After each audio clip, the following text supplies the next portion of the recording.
All right, let's talk about one of the most famous, most tragic stories in all of history, the destruction of the Great Library of Alexandria.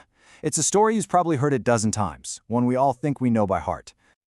I mean, you can just picture it, can't you? This single, massive, catastrophic fire, and poof, all the wisdom of the ancient world goes up in smoke. It's such a simple, powerful, and heartbreaking story. But what if I told you that story, the one we all know, is almost completely wrong? Yeah, the real story, it turns out, is a lot messier, less dramatic, and frankly, way more fascinating. It's not about one big fire at all. Okay, so let's get into it.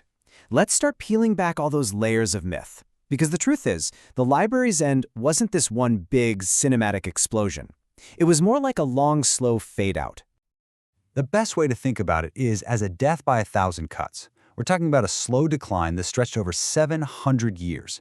It was a whole mess of things: political purges, budget cuts, wars, and just simple, mundane neglect.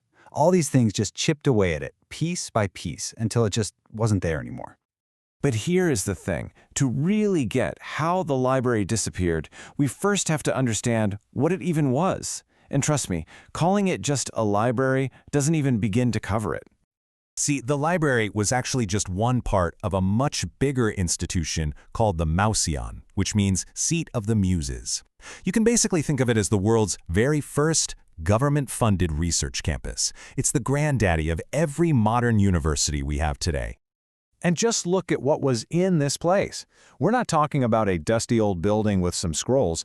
The museum had lecture halls, laboratories, observatories. They even had landscape gardens and a zoo for studying exotic animals. And get this, a medical school where they performed human dissections, which was incredibly rare, almost unheard of for the time. This was a full-blown campus. So, what was the genius idea driving all this? Well, the rulers of Egypt at the time, the Ptolemies, came up with something totally revolutionary. They invited about 100 of the smartest people in the world to come live and work there. And they paid them a salary, gave them free room and board, and they didn't have to pay any taxes. The entire goal was to let these brilliant minds just think. No worrying about bills, just pure research and discovery. It was, for all intents and purposes, the world's first think tank. Okay, so you've built this amazing place. How do you fill it? Their ambition was literally to own a copy of every book in the world, and they were not messing around. Sure, they sent agents out to buy scrolls, but they also got creative.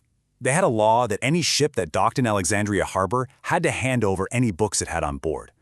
The library staff would then copy the book, give the copy back to the owner, and keep the original for themselves. And there's this one legendary story where they borrowed the original priceless scripts of Athens' great plays, sent back cheap copies, and just kept the originals. They didn't even care that they lost a massive silver deposit. That's how badly they wanted those books. Right, so with that kind of intense, almost obsessive ambition to build the collection, you'd think its destruction would have to be equally dramatic. But that's just not what the evidence shows. When you start digging into the historical record, a totally different story emerges. So who are the real culprits? Turns out there's a whole list of suspects. You can see the long, slow process right here. The decline started way back in 145 BCE, when one of the Ptolemy kings kicked out all the foreign scholars. Boom, instant brain drain. Then you get to the famous Julius Caesar incident in 48 BCE. Yes, there was a fire. And yes, scrolls were burned, but they were in a warehouse down by the docks, not in the main library building itself. The library survived. The real death blow to the original Mouseon probably came much later, around 272 CE, when a Roman emperor basically destroyed the entire royal quarter of the city where it was located.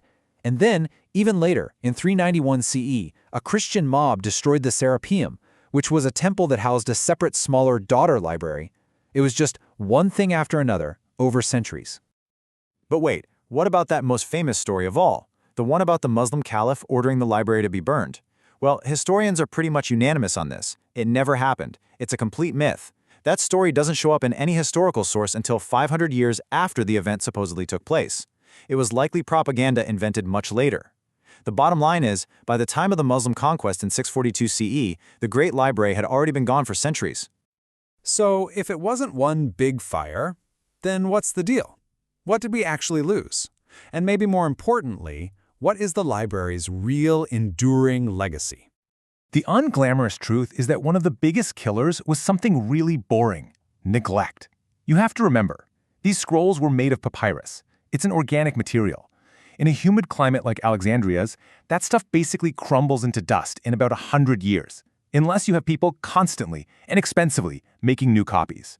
So, when the funding dried up and the political will faded away, the collection just literally rotted on the shelves. So you can forget all those cool sci-fi myths about lost blueprints for steam engines or ancient batteries. That's not what we lost. The really foundational texts, Plato, Euclid, Homer, those existed in many copies all over the ancient world. They survived. What we really lost was all the rich context that surrounded them. And you can get a real sense of it here. The biggest casualties were thousands of lesser-known poems and plays, the incredibly detailed scholarly commentaries written by the experts at the Mauseion, and all the different versions of texts before they were standardized into a single edition. We lost the nuance, not the core.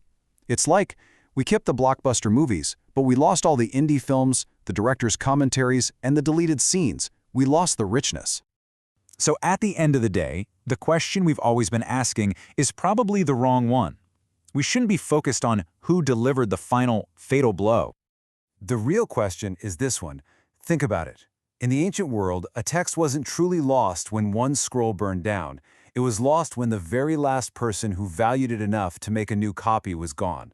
Knowledge wasn't lost in a single act of destruction, but through a slow, creeping cultural indifference.